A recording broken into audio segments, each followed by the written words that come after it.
Welcome to the Banker Lamp. Please enjoy the video. You start by ensuring the game and your account are ready.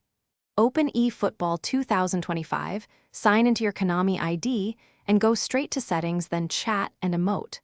Once there, locate Emoji Pack Management and download or enable the pack you want. This saves time in the next steps.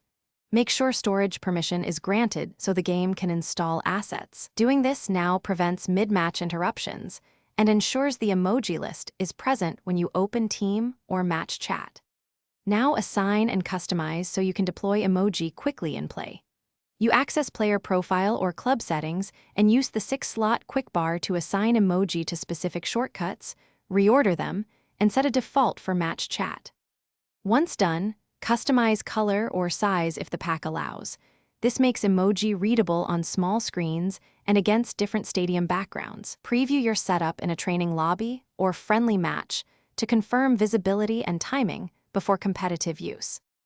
You'll finalize by using emoji effectively in live play. During a match, open Match Chat or press the controller shortcut to bring up the emoji wheel, then tap or select a quick slot emoji during pauses, celebrations, or tactical comms. Once done, be mindful of timing so messages aren't blocked by animations. If emoji don't appear, clear the game cache, re-download the pack, and check Konami server status. Doing this quickly usually resolves sync or permission issues, so you stay in the flow. Thanks for watching. If this was helpful, leave a like and consider subscribing. See you next time.